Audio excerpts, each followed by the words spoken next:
Welcome to St Martin in the Fields and welcome to Great Sacred Music. Our aim today is to make you thoroughly miserable. And we've made a good start, I think you'd agree. We're focusing on initially the story of Absalom, the third son of King David, the most handsome man in the kingdom. We're talking about 1,000 years before Christ now. He rebelled against his father. He murdered his elder brother Amnon for assaulting his sister Tamar. That took him 2 years to plot, and then he spent 4 years preparing to attack his father David and take the kingdom, which came to a head in the battle at Ephraim's Wood. His army was routed, and then you may recall the famous scene as Absalom's head is caught in the boughs of an oak tree as the mule he was riding ran beneath it. David's commander, Joab, killed him and came back and told David, wasn't able to say, "I killed your son," because that might not have gone well. So he said, would that all the king's enemies were like that man, which was a circumlocution, a euphemism, I guess. And then we have possibly the single most moving moment in the whole Bible, where David says, "Oh, my son Absalom, my son Absalom, would that I had died instead of you. Oh, Absalom, my son, my son." The most vivid description of grief you could possibly wish to read, made more poignant in two ways. First of all, that the irony that this was a son who had rebelled against his father, and Joab assumed that David would be happy about the fact that the rebel had died, but of course David was quite the opposite.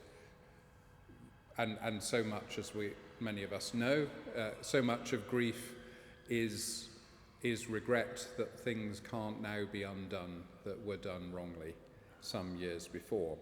But of course for Christians those words have an extra poignancy because the son of David, Jesus, did die instead of others. So that phrase, "would that I had died instead of you," has an extra dimension in the New Testament. So we're going to look at various forms of grief, mostly focusing on the early 17th century, and various kinds of lament. And we're going to start, as is our tradition at Great Sacred Music, with a hymn that we all sing together. This is by Phineas Fletcher, the 17th century English poet, who describes 3 ways water brings us close to God. One is through drowning our faults and fears, another is by our tears, through which we lament and cry out to God. A third is by washing one another's feet in obedience to Christ's command. If you haven't got a handout, there should be some in the middle of the centre aisle that you can pick up. We remain seated, the voices stand and lead us as we sing "Drop, Drop, Slow Tears." Thank you.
Now we're going to focus for a few moments on the work of Thomas Tomkins, born in Pembrokeshire in 1572, moved to Gloucester by 1594 and became organist at Worcester Cathedral, where he made an interesting career move of marrying his predecessor's widow. There's a tip for you all. He composed most of the music for the coronation of Charles I in 1625, so you can tell he made it big time in the course of the next 20 or 30 years. We're going to hear initially a piece from the Psalms, from Psalms 20 and Psalm 100, but then we're going to hear, you won't be surprised to know, when David heard, referring to that same verse I read out to you, and we heard in a different version by William Billings at the very beginning. Tomkins' version was probably composed as a lament for Henry, the young Prince of Wales, who died in 1612. Just imagine if Henry had become king, there had been no Charles I, there had been no English Civil War, the rest isn't history, as it were. So much could have been so different. Anyhow, Thomas Tomkins wrote, it's thought, when David heard, as a lament for young Prince Henry, and it was later published by the composer in a set of madrigals, though it was still sung in religious services.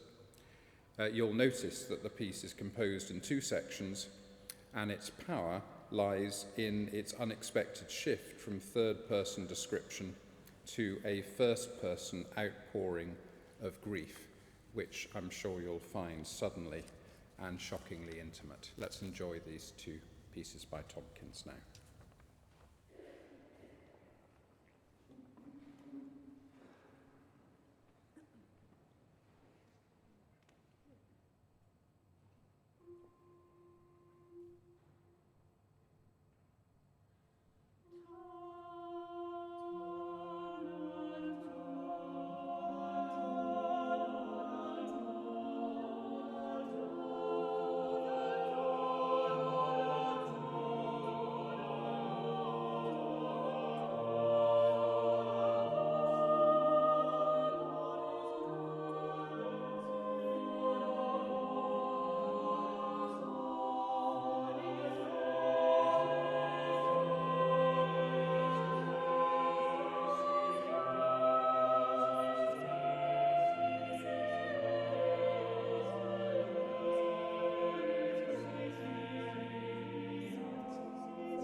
Cool. It's pretty emotional, and we're going to carry on in that vein. A bit more of Tomkins. When I observe, this is a lament for unrequited love, to open her deaf ears or close mine eyes. The two choices. It was dedicated, apparently, to Thomas Warwick, thought to be the organist of Hereford Cathedral.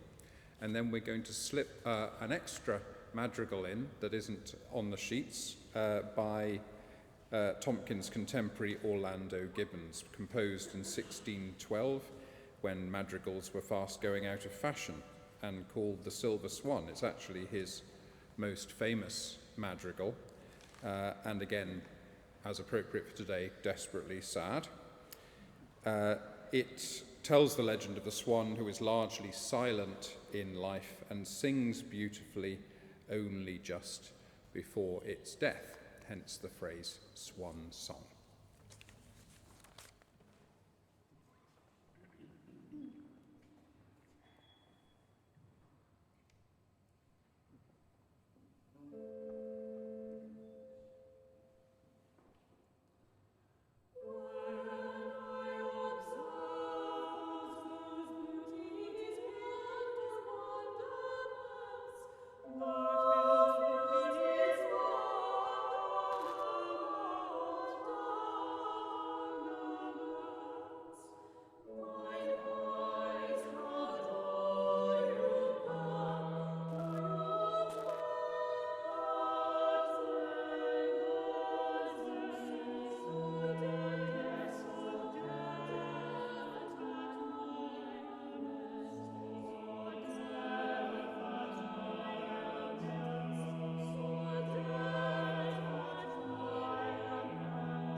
Well, it's time for us all to sing again now. Not quite as miserable, but still solemn, I think it's fair to say.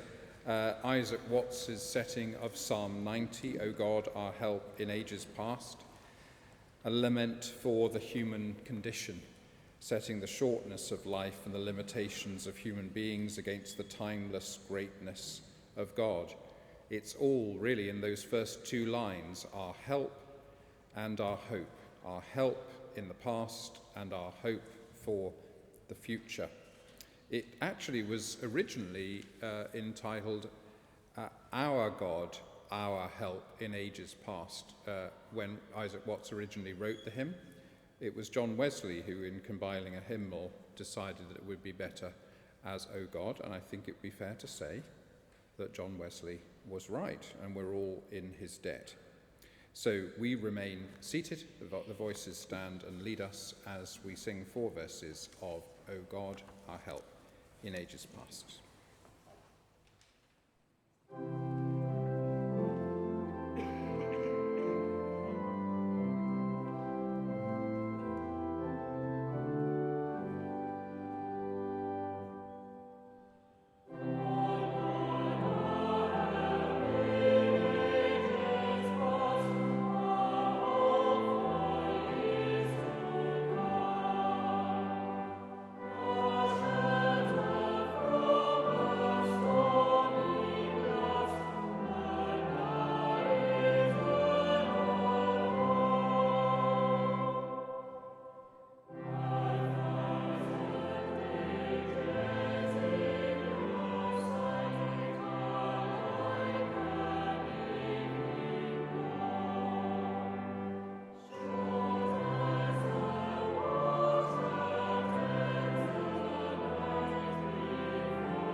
Now we're coming towards the end of Great Sacred Music for this week. If you've enjoyed yourself, I know it's a strange thing to say with such miserable music, but it has been fabulous miserable music, then there's an opportunity to make a donation as you leave. If you're in the building, you can give in cash, what a wonderful thing, or tap your card on the card reader as you depart. Whether you're in the building or online, you can text and you can go on the website. So all sorts of ways. Do make the most of all 4. There's so much joy to be had in donating to St. Martin's.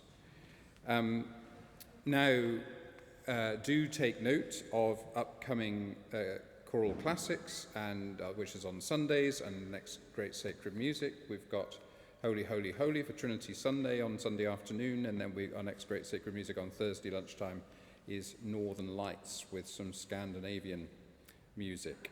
And if you think the one thing I must do this weekend is hear more of the voices, and you like sad music, then this is the weekend for you, because on Saturday we've got both Bob Chilcott's and Mozart's Requiems Saturday night. Do pop down to the box office if you're in the building, or go on the website if you're online, and book without delay. Now we're going to finish with something a little bit different. Psalm 137 begins by the rivers of Babylon. There we sat down and wept when we remembered Zion.